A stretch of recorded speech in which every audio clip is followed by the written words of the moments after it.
everyone, I'm your teacher Harjeet, and today we are going to do the chapter number 3. Part is assessing individual differences.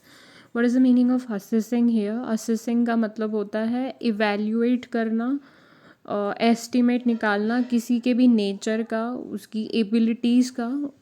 तो इसका meaning हुआ assessing individual differences, मतलब जो individual में differences होते हैं उनको इवैल्यूएट करना और उनके नेचर को जानना, उनकी एबिलिटीज़ को जानना. Psychological assessment refers to the use of specific procedure for evaluating personal qualities, behavior and ability of individual. जो psychological assessment होते हैं वो रेफ़र करते हैं to the use of specific procedure. उसमें एक स्पेसिफिक प्रोसीजर्स यूज़ करे जाते हैं इवैल्यूएट करने के लिए. क्या इवैल्यूएट करने के लिए? इंडिविजुअल्स की पर्सनल क्वालिटीज़ और बिहेवियर और एबिलिटीज़ को इवैल्यूएट करने के लिए. सिंपल लैंग्वेज में हम हर टाइम इवैल्यूएशन करते हैं जिसको जजमेंट बोला जाता है. जब भी हम किसी को देखते हैं तो हम अज्यूम करना शुरू करते हैं और इवैल्यूएट करना शुरू करते हैं. मान लो हम किसी से फ़ोन पे बात कर रहे हैं और हम उसको नहीं जानते हैं, तो हमारा दिमाग इवैल्यूएट करना शुरू करेगा, असिस करना शुरू करेगा कि ये इंसान ऐसा दिखता होगा. अकॉर्डिंग टू उसकी वॉइस हम ये करना शुरू कर देते हैं. अगर हम किसी से लगातार बात कर रहे हैं तो हम इवैल्यूएट करते हैं कि हाँ ये इंसान बात करने में अच्छा है, इसका बिहेवियर अच्छा है. तो ये नॉर्मल वे में असेसिंग होती है. बट इन साइकोलॉजिकल वे में अब साइकोलॉजिस्ट बिना जाने समझे तो इवैल्यूएट नहीं करेंगे. तो उसमें पूरा प्रोसेस होता है, स्पेसिफिक तरीका होता है किसी भी इंडिविजुअल के पर्सनल क्वालिटीज़, बिहेवियर, एबिलिटी को इवैल्यूएट करने का. These procedures describe people by specifying how they are different from or similar to other individual. ये जो procedures होते हैं ये specify करते हैं कि कैसे एक इंसान दूसरे इंसान से different है, अलग है.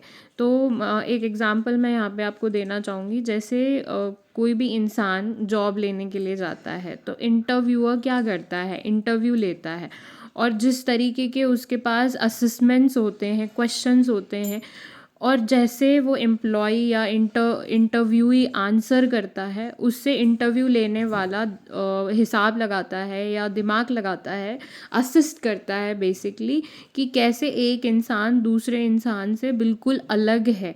जिसके अंदर परफेक्ट क्वालिटीज़ होती हैं उसको जॉब मिल जाती है. Such assessments are frequently done by most of us when we make judgments such as nice, good, bad, attractive, ugly, genuine and idiot etc. ये जो असेसमेंट होते हैं मैंने बताया था हमारे द्वारा भी किया जाता है. नॉर्मल लोग रोज़ असेसमेंट करते हैं.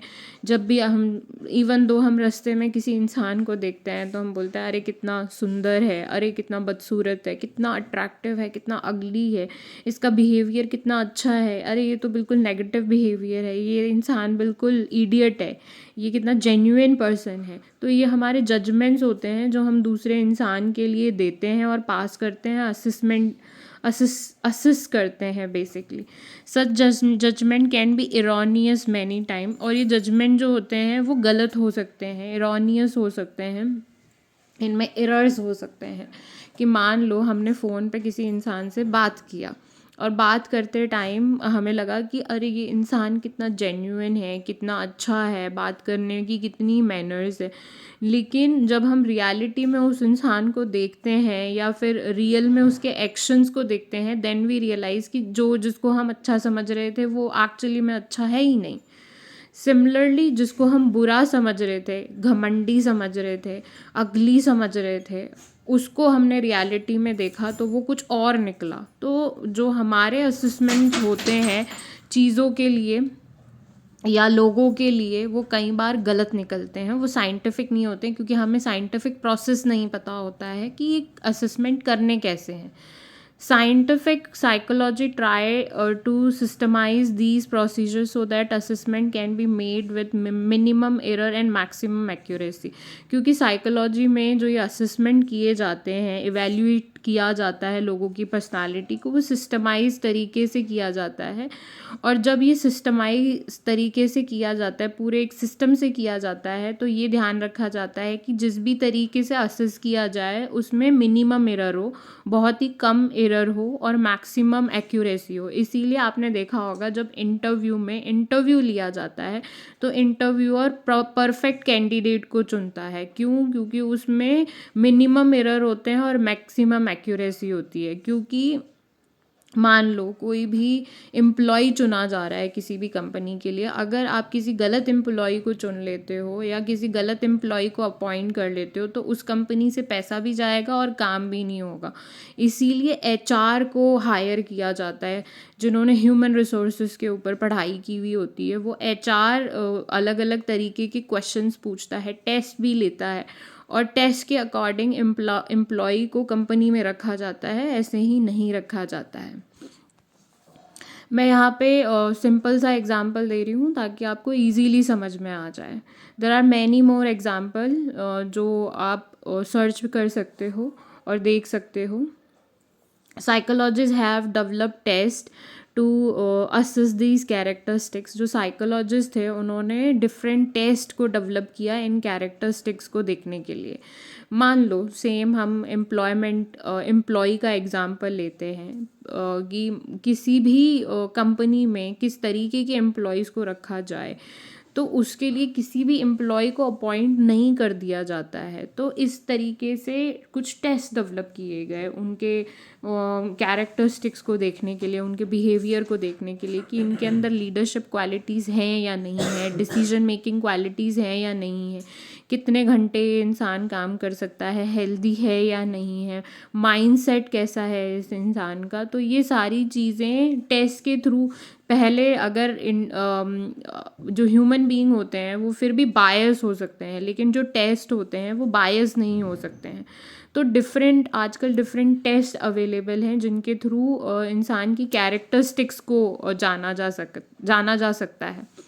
A psychological test is a structured technique used to generate a careful selected sample of behavior। जो psychological test होते हैं वो एक structured technique होती है, प्रॉपर तरीके से बनाई गई टेक्निक होती है जो जनरेट करती है carefully selection of the behaviour, जिसमें आप केयरफुली किसी भी इंसान के बिहेवियर को जान सकते हो, समझ सकते हो कि इसका बिहेवियर किस तरीके का है।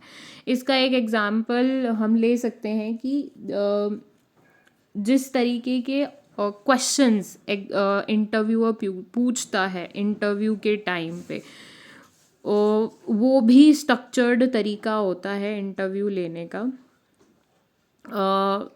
इस तरीके से भी पता चल जाता है कि जो इंटरव्यूई है उसके अंदर क्या स्किल्स हैं, वो क्या कर सकता है, क्या नहीं कर सकता है। दैट्स वाई जो इंटरव्यू होता है आजकल स्ट्रक्चर्ड तरीके से होता है। पहले इंटरव्यू सिर्फ एक बार हो जाता था, लेकिन अभी अगर आप इंटरव्यू में देखोगे तो डिफरेंट लेवल किसी को भी पार करने पड़ते हैं। उन डिफरेंट लेवल्स को पार करने के बाद ही आजकल किसी भी कंपनी में जॉब मिलती है, अदरवाइज जॉब नहीं मिलती है। क्योंकि हर कोई अपनी कंपनी में परफेक्ट एम्प्लॉय को रखना चाहता है जो कंपनी को आगे बढ़ाने में हेल्प करे। In order to be useful for the purpose of drawing inferences about the person being tested, it is necessary that the test should be reliable। अब यहाँ पे सबसे पहले हम inference का मतलब देख लेते हैं कि क्या होता है। So the inference means a conscious reached on the biases of evidence and reasoning, a conscious reached on the biases of evidence। Hope इसका मीनिंग आपको समझ में आ गया होगा। इन्फीरियंसेस मीन कि कॉन्शियस तरीके से रीच करना on the bias of evidence and reasoning. मतलब किसी भी चीज़ को देखने के लिए आपके पर्सनल बायसेस वहाँ पे नहीं होने चाहिए। आप उस चीज़ को एविडेंस और रीजनिंग के हिसाब से देखो। रीजनिंग मतलब साइंटिफिक तरीके से आप उसको ड्रॉ करो, क्वेश्चनिंग तरीके से आप उसको ड्रॉ करो। अब इसको समझते हैं. In the order to be useful for the purpose of a drawing inferences about the person being tested. In the order to useful of the purpose of drawing inferences, मतलब कॉन्शियस तरीके से ये ऑर्डरफुल तरीके से देखा जाता है किसी भी इंसान के बारे में. अगर कोई टेस्ट लिया जाता है, it is necessary that the test should be reliable. अगर जो भी टेस्ट होता है वो रीजनिंग और एविडेंस के ऊपर होना चाहिए और वो रिलायबल होना चाहिए. रिलायबल का मतलब कि सिस्टमेटिक होना चाहिए, स्टैंडर्डाइज होना चाहिए. अगर एक बार कर लिया तो उसके रिज़ल्ट भी दूसरी बार सेम आने चाहिए. ऐसा नहीं होना चाहिए कि अगर एक बार टेस्ट किया उसका कुछ और रिज़ल्ट आ रहा है, दूसरी बार टेस्ट किया तो उसका कुछ और रिज़ल्ट आ रहा है, तो वो स्टैंडर्डाइज नहीं होगा, वैलिड नहीं होगा.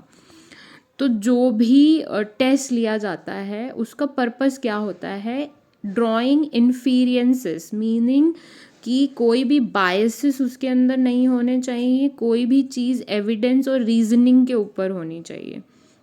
A test is reliable if it is measure a given characteristics consistently. एक टेस्ट कब रिलायबल बनता है? जब उसकी जो मेजरमेंट्स होते हैं, जो भी मेजरमेंट्स आते हैं या कैरेक्टरिस्टिक्स आते हैं, वो कंसिस्टेंसी हो उसके अंदर. मतलब एक बार टेस्ट करने के बाद दोबारा भी सेम रिज़ल्ट आने चाहिए उसके. ऐसा नहीं हो कि पहले किसी की एबिलिटी का लो रिज़ल्ट आ रहा है फिर हाई रिज़ल्ट आ रहा है, तो उसमें कंसिस्टेंसी नहीं मानी जाएगी. For instance, if you assess something, that score on separate occasions should be more or less similar. अब इसका मतलब ये है कि जो एग्ज़ामिन किया जाता है, जिसको देखा जाता है कि क्या असेस करना है. जैसे मान लो किसी की एबिलिटी असेस करनी है. अब उसकी एबिलिटी एक बार टेस्ट में तो ज़्यादा आ रही है, दूसरे टेस्ट में कम आ रही है, तो इट्स मीन वो टेस्ट रिलायबल नहीं है. हर ओकेजन पे जो रिज़ल्ट हैं वो सेम आने चाहिए, तो वो रिलायबल होती है. Thus, a person if found to be average intelligence on one occasion should also appear of average intelligence if tested after 2 weeks.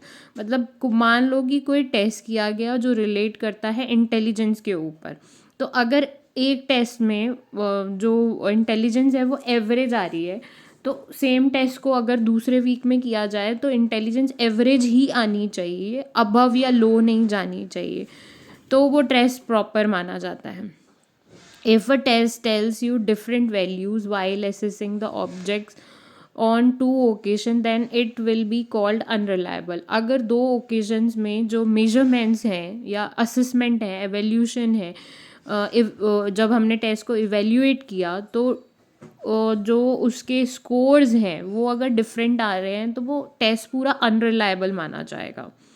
A test of intelligence can be called the reliable only when a person score high or low consistently on both the occasion. कोई भी test reliable तब माना जाएगा अगर जितनी बार भी आपने उसको किया तो उसमें कंसिस्टेंसी होनी चाहिए. या तो स्कोर हाई आ रहा है या लो आ रहा है या एवरेज आ रहा है, तीनों में से कुछ भी स्कोर आ रहा है, जितनी बार भी वो टेस्ट किया जाए जो रिज़ल्ट हैं सेम आने चाहिए, तो वो टेस्ट कंसिस्टेंट माना जाएगा, प्रॉपर माना जाएगा. अदर वो टेस्ट प्रॉपर नहीं माना जाएगा, अनरिलायबल माना जाएगा. A good test is found to have a high reliability. जो गुड टेस्ट होते हैं, जो अच्छे टेस्ट होते हैं किसी की भी पर्सनालिटी के बारे में, किसी की एट्रीब्यूट के बारे में, किसी के इंटेलिजेंस के बारे में, वो क्योंकि साइंटिफिक तरीके से किए जाते हैं इसीलिए हाई रिलायबल होते हैं वो. The validity of a test refer to the degree to which it assess that is intent to assess. A valid test of personality give a measure of a person's personality and a predict behavior in situation where the aspect of personality is pertinent. तो इसको एक example से समझते हैं कि ये क्या बोल रहा है. कि मान लो किसी गेम के लिए या किसी स्पोर्ट्स के लिए प्लेयर्स का सिलेक्शन किया जा रहा है, या फुटबॉल प्लेयर मान लो, क्रिकेट प्लेयर मान लो, तो उनकी पर्सनालिटी को एसेस किया जाएगा. तो पर्पस क्या है पर्सनालिटी को एसेस करने का? कि ये जो प्लेयर्स हैं कैसे परफॉर्म करेंगे गेम के अंदर, तो उसके लिए उनकी पर्सनालिटी को जानना बहुत ज़रूरी होता है कि किसी भी सिचुएशन के अंदर ये किस तरीके से बिहेव करते हैं, किसी भी परिस्थिति के अंदर ये गेम को किस लेवल तक लेकर जा सकते हैं और क्या कर सकते हैं। तो उसके लिए पर्सनालिटी टेस्ट किए जाते हैं और उसके अकॉर्डिंग असेस किया जाता है। ये कंक्लूजन निकाले जाते हैं कि जो प्लेयर है उसका बिहेवियर किस तरीके का है। आप अगर नोटिस किया होगा कि जो क्रिकेट होता है उसके अंदर एक कैप्टन को चुना जाता है। अब कैप्टन को क्यों चुना जाता है? क्योंकि उसके अंदर लीडरशिप क्वालिटीज़ होती हैं और उस लीडरशिप क्वालिटीज़ की वजह से वो पूरी टीम को असिस्ट करता है। उसको पता होता है कि कौन सा प्लेयर क्या स्ट्रेंथ है, क्या वीकनेस है, उस हिसाब से वो उस टीम को चलाता है।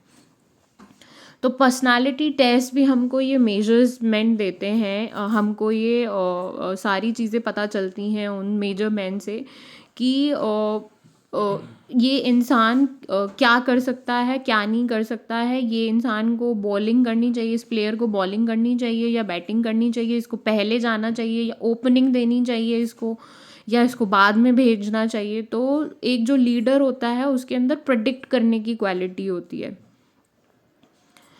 उसी तरीके से जो टेस्ट भी होता है उससे भी हम प्रेडिक्ट कर सकते हैं कि क्योंकि वो सिस्टमैटिक तरीके से टेस्ट किया जाता है, उस टेस्ट से भी हम प्रेडिक्ट कर सकते हैं कि ये इंसान सर्टेन सिचुएशंस में कैसे बिहेव करने वाला है।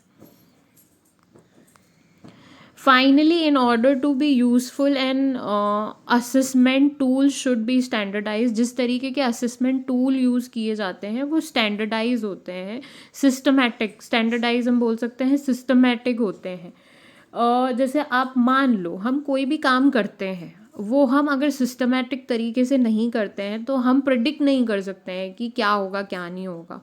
अगर आप एग्ज़ाम के लिए प्रिपेयर कर रहे हो और आपने सही तरीके से पढ़ाई नहीं की है तो आप प्रिडिक्ट नहीं कर पाओगे कि आप अच्छे नंबर ला सकते हो या नहीं ला सकते हो। लेकिन अगर कोई चीज़ आपने स्टैंडर्डाइज तरीके से की है और आपको पता है कि आपने पढ़ाई की है सिस्टमेटिक तरीके से, तो definitely you are going to predict कि आप पास होने वाले हो। Otherwise you are not able to predict कि आप पास हो जाओगे। सिमिलरली जो भी साइंटिफिक टूल्स यूज़ किए जाते हैं किसी को भी असिस्ट करने के लिए, इवैल्यूएट करने के लिए, वो पूरा सिस्टमेटिक तरीका होता है और उस सिस्टमेटिक तरीके से किसी की पर्सनालिटी को इवैल्यूएट करने से जो रिज़ल्ट आते हैं वो बिल्कुल प्रॉपर आते हैं।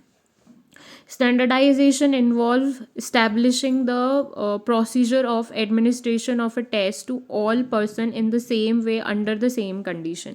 जो standardize तरीका होता है वो establish करता है procedure को हर किसी इंसान के लिए same तरीका कि किसी भी कंडीशन के अंदर वो इंसान टेस्ट में कैसा परफॉर्म करता है, उससे पता चल जाता है कि बाकी इंसान भी कैसे परफॉर्म करेंगे या क्या बोलेंगे या किस तरीके का रिप्लाई देंगे।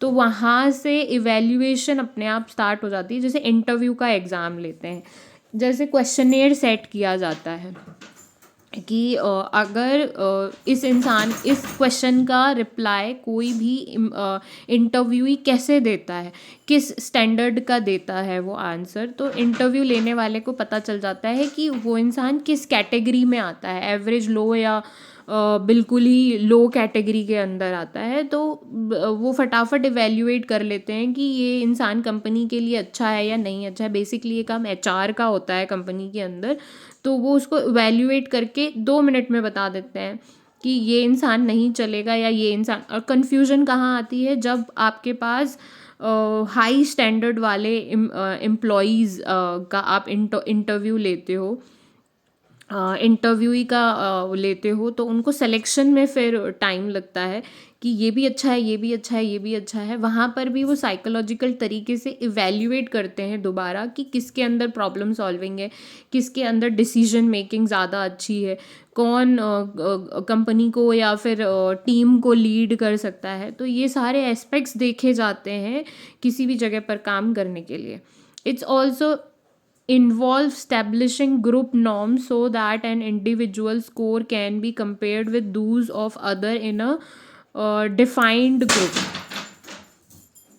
It is also involves establishing group norm. Norm का मतलब क्या होता है, कुछ सेट ऑफ रूल्स होते हैं जो मतलब हम बोल नहीं सकते कि प्रॉपर रूल्स होते हैं, बट एक ग्रुप के लिए मान लो कि कुछ रूल स्टैब्लिश किए गए हैं, so that individual score can be compare, ताकि किसी भी इंडिविजुअल के स्कोर को कंपेयर किया जा सके with of Dooj in a other defined group, किसी दूसरे ग्रुप से, कि कि इन एक स्कोर को दूसरे स्कोर से क्या किया जा सके, कंपेयर किया जा सके कि अच्छा यहाँ पर ये कंपैरिजन आ रहा है, यहाँ पे ये कंपैरिजन आ रहा है, वहाँ से भी हम इवेल्युएट करके चीज़ों के बारे में पता लगा सकते हैं। It is very important because the test score is only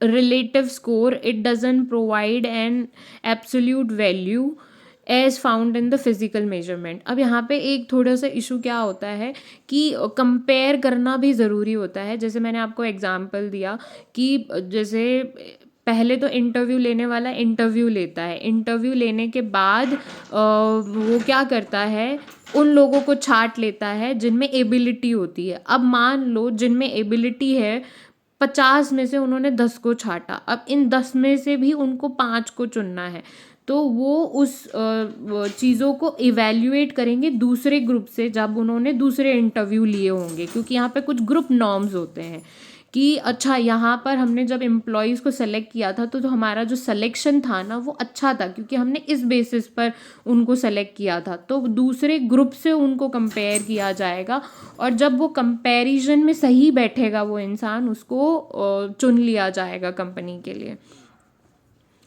so आगे बढ़ते हैं। अब ये बोल रहे हैं क्योंकि जो टेस्ट स्कोर होते हैं is only a relevant scores होते हैं, वो it's does not provide absolute value, provide नहीं करता है कि मान लो कि 10 लोगों में से किसी को चुनना है, तो वहाँ पे उनके पास कोई एब्सोल्यूट वैल्यू नहीं है कि उस वैल्यू के ऊपर वो उन 10 चुने हुए लोगों को भी चुन ले, क्योंकि फिजिकल मेजर्स में तो वैल्यूज़ होती हैं, यहाँ पर वैल्यूज़ नहीं होती हैं। तो यहाँ पर नॉर्म्स क्रिएट किए जाते हैं, कुछ रूल्स क्रिएट किए जाते हैं, और उस रूल्स के अकॉर्डिंग एक ग्रुप को दूसरे ग्रुप से कंपेयर किया जाता है।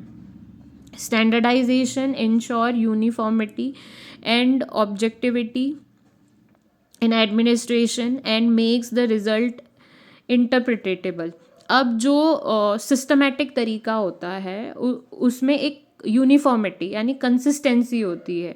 अबाउट ऑब्जेक्टिविटी, ऑब्जेक्टिविटी बिना बायस हुए किसी भी चीज़ को देखना, इन एडमिनिस्ट्रेशन किसी भी काम को करने के लिए, एंड मेक्स द रिजल्ट इंटरप्रिटेटेबल, और रिजल्ट जो होते हैं वो इंटरप्रिटेटेबल होते हैं, हम उनके बारे में प्रिडिक्ट कर सकते हैं, बता सकते हैं कि आगे क्या होगा। तो मान लो एक एग्जांपल से देखते हैं कि किसी भी एम्प्लॉय को अपॉइंट किया गया। अब वो जो एम्प्लॉय है उसके सारे टेस्ट लिए गए, टेस्ट लेने के बाद उसकी सारी चीज़ें देखी गई, बिहेवियर देखा गया, सारा कुछ देखा गया, और दूसरे ग्रुप्स के साथ भी उनको कंपेयर कर लिया गया। अब जब ये सारी चीज़ें होने के बावजूद जो रिज़ल्ट आएंगे ना वो प्रिडिक्टेबल होगा। इंटरव्यू लेने वाला बोलेगा जो भी मैंने एम्प्लॉय को अपॉइंट किया है वो डेफिनेटली कंपनी के लिए अच्छा काम करेगा। तो इसीलिए आप जो इतनी बड़ी बड़ी कंपनीज़ को देखते हो वो ऐसे ही वर्क नहीं करती हैं, उनके पीछे जो एम्प्लॉय काम करते हैं उनका स्टैंडर्ड और लेवल चेक किया जाता है कि वो किस लेवल पर काम कर सकते हैं, उनके अंदर क्या क्या एबिलिटीज़ होती हैं। और एबिलिटीज़ में जो मेजर स्टैंडर्ड्स होते हैं वो क्या होते हैं कि इनमें डिसीजन लेने की पावर है या नहीं है। वो नॉर्मल लाइफ को भी चेक करते हैं, वो प्रॉब्लमेटिक लाइफ को भी चेक करते हैं कि नॉर्मल लाइफ में अगर कुछ होता है इनके साथ तो ये कैसे डिसीजन लेते हैं। प्रॉब्लमेटिक, अगर उनको प्रॉब्लम्स दी जाती है कि अगर ये प्रॉब्लम है तो आप इसमें कैसे सोल्यूशन निकालोगे, तो वो होती है डिसीजन मेकिंग एबिलिटीज़। उसके बाद वो देखते हैं कि प्रॉब्लम सॉल्विंग एबिलिटीज़ हैं या नहीं है इनके अंदर, लीडरशिप क्वालिटीज़ हैं या नहीं है इनके अंदर। एक जो अच्छा लीडर होता है वो एक अच्छा कम्युनिकेटर होता है। जब वो अच्छे से कम्युनिकेट करेगा तो इंग्लिश बोलना is just not the communication, English बोलना इज़ जस्ट अ लैंग्वेज, लेकिन आप उस लैंग्वेज के थ्रू चीज़ों को कैसे डिलीवर करते हो दैट इज़ मोर इम्पॉर्टेंट। क्योंकि जब आपको लैंग्वेज आती है बट आपको डिलीवरी करना नहीं आता है, टीम को लीड करना नहीं आता है, तो लैंग्वेज सीखने का कोई मतलब नहीं होता है। कम्युनिकेशन करने के लिए आपको एक अच्छा लिसनर बनना पड़ता है।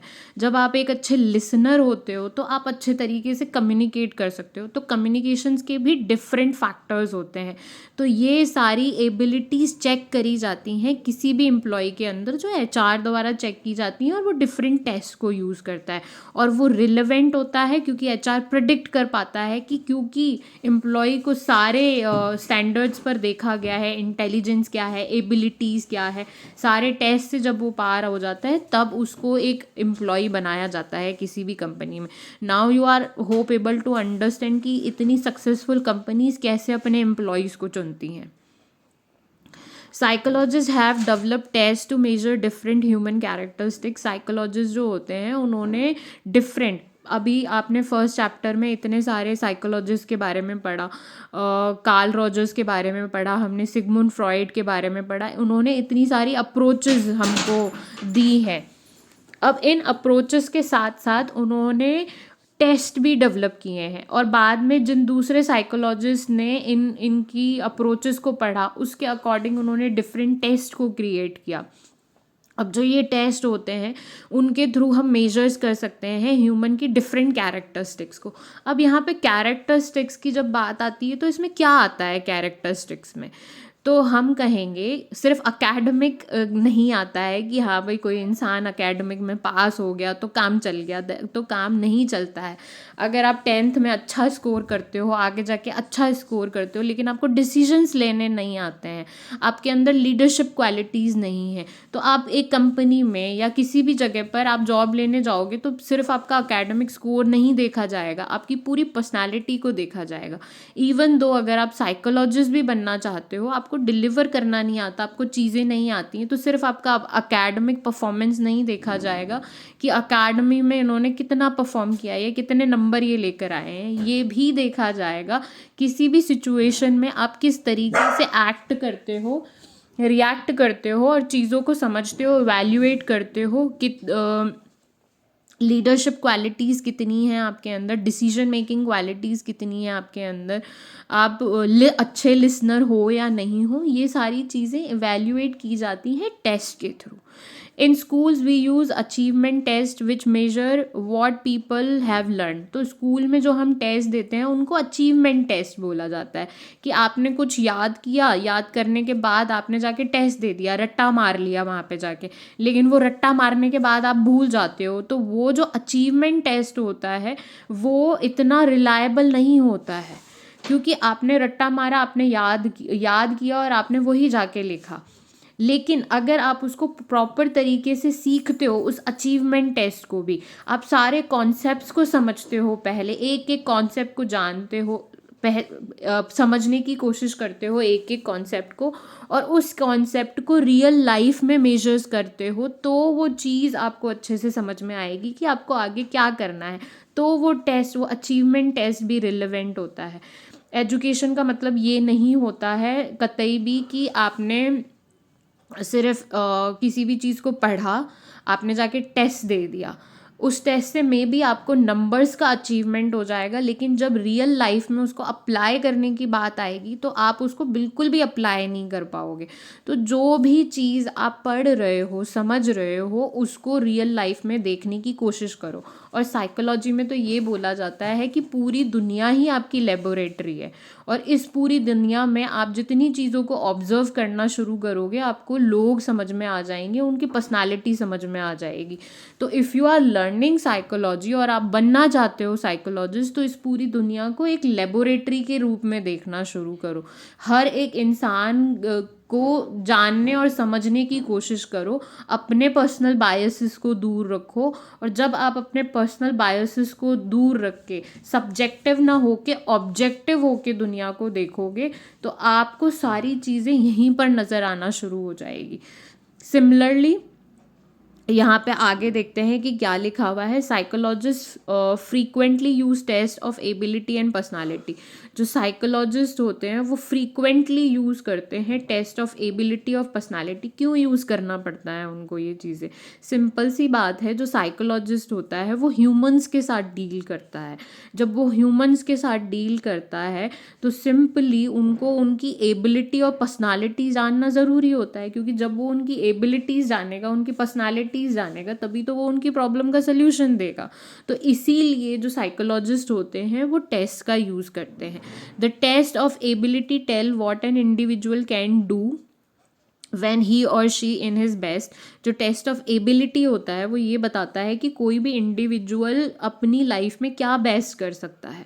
तो मान लो एबिलिटी में हम टैलेंट को ले लेते हैं, तो साइकोलॉजिस्ट पूरा टेस्ट लेके ये बता सकता है कि इस इंसान के अंदर ये टैलेंट है और इस टैलेंट के अकॉर्डिंग वो ये काम कर सकता है, और जो अगर ये काम करता है तो ये बेस्ट तरीके से करेगा। Ability test measure capacity and potential rather than achievement. जो अचीवमेंट होते हैं वो हमारे स्कूल वाले टेस्ट बताते हैं हमको कि हाँ ये आपका अचीवमेंट है। जो एबिलिटी टेस्ट होता है वो हमारी कैपेबिलिटी बताता है। मान लो कोई इंसान पेंटिंग में बहुत अच्छा है और वो बहुत अच्छा कर रहा है, तो साइकोलॉजिस्ट टेस्ट के थ्रू ये बता सकता है कि उसके अंदर कितनी कैपेबिलिटी है आगे बढ़ने की, अच्छा होने की, अच्छा कमाने की। तो वो एबिलिटी टेस्ट के अंदर आता है। अचीवमेंट टेस्ट जो हम स्कूल में देते हैं वो होते हैं। Test of intelligence and aptitude come under the category. Test of intelligent and aptitude come under this activity. Aptitude refer to the ability to learn a particular kind of skills required in a specific situation. अब जो test होते हैं that related to the intelligence वो भी इसके under ही आते हैं। इससे हमें क्या पता चलता है कि कोई भी इंसान पर्टिकुलर स्किल्स को सीख सकता है या नहीं सीख सकता है, उसके अंदर कितनी कैपेबिलिटी है किसी भी स्किल्स को सीखने की, और उस स्किल को वो कौन सी सिचुएशन में कैसे अप्लाई कर सकता है। तो सिंपली हम इसको इस एग्जांपल से समझते हैं कि लिसनिंग एक स्किल होती है। अगर एप्टीट्यूड टेस्ट होता है तो उसमें पता चल जाता है कि ये इंसान कितना अच्छा लिसनर है और ये किसी भी सिचुएशन में इस स्किल्स को यूज़ करेगा या नहीं करेगा। तो सेम एग्जांपल लेते हैं। मान लो एक एम्प्लॉई है, उसका एप्टीट्यूड टेस्ट हुआ, अब वहाँ पे आता है कि ये अच्छा लिसनर नहीं है, तो अपने आप पता चल जाएगा कि अगर ये अच्छा लिसनर ही नहीं है तो ये टीम को लीड ही नहीं कर पाएगा। तो यहाँ पे आपके पास स्पेसिफिक सिचुएशंस के लिए सॉल्यूशंस मिल गए कि ये सही कैंडिडेट नहीं है अपॉइंट करने के लिए। Personality test measure the characteristics way of thinking, feeling और बिहेवियर। जो पर्सनालिटी टेस्ट होता है वो मेजर करता है आपकी कैरेक्टरिस्टिक्स को, कि आप किस तरीके से सोचते हो, आपकी फीलिंग किस तरीके से होती है, यानी आपको अपने इमोशंस पर कंट्रोल है या नहीं है, आप इमोशनली इंटेलिजेंट हो या नहीं हो। और यहाँ पे मैं थोड़ा सा डिटेल में बता देती हूँ अबाउट इमोशनली इंटेलिजेंट का मीनिंग क्या होता है। हम सब लोग डिफरेंट इमोशंस को डील करते हैं पूरे दिन में। अब वो इमोशंस एंगर होता है, फ्रस्ट्रेशन होता है, सैडनेस होती है, हैप्पीनेस होता है। तो इमोशनल इंटेलिजेंस जो इंसान होता है वो अपने इमोशंस को बैलेंस रखता है हमेशा। किसी भी सिचुएशन में एक्सट्रीम नहीं जाता है, किसी भी सिचुएशन में लो नहीं जाता है। तो जो पर्सनालिटी टेस्ट होते हैं उससे ये भी पता चल जाता है कि ये कितने इमोशनली इंटेलिजेंट है। बिहेवियर से ये पता चलता है कि बिहेवियर ऑफ कोर्स हो गया एक्शन। अब जिस तरीके की आपकी थिंकिंग होती है, फीलिंग होती है, आप उसी तरीके से बिहेव यानी एक्शन करोगे अपनी लाइफ के अंदर। आपका लेसन हम यहीं पर एंड करते हैं। होप आपको समझ में आया होगा चैप्टर। अगर आपको चैप्टर समझ में आ रहा है प्लीज़ लाइक, बिकॉज़ अगर आप एक लाइक करते हो तो मुझे समझ में आ जाएगा कि आपको मेरी बताई हुई सारी चीज़ें समझ में आ रही हैं। मे बी वो एक आपके लिए लाइक होगा, बट मेरे लिए एक इंडिकेशन होता है वो कि जो भी बच्चा मेरे वीडियो को देख रहा है उसको ये समझ में आ रहा है। दूसरी चीज़, आप अपना कमेंट छोड़ सकते हो अगर आप कमेंट करोगे तो also I will get the information कि you are liking my videos, तो मेरे को आगे करने का मोटिवेशन मिलेगा कि हाँ इस बच्चे को समझ में आ रहा है। दूसरी चीज़, अगर आपको कोई भी क्वेरी हो, किसी भी तरीके की क्वेरी हो, कोई भी चीज़ आपको समझ में नहीं आ रहा हो कि आगे आपको क्या करना है, किसी भी तरीके का गाइडेंस आपको चाहिए, तो you can message me, I will provide the guidance which you want.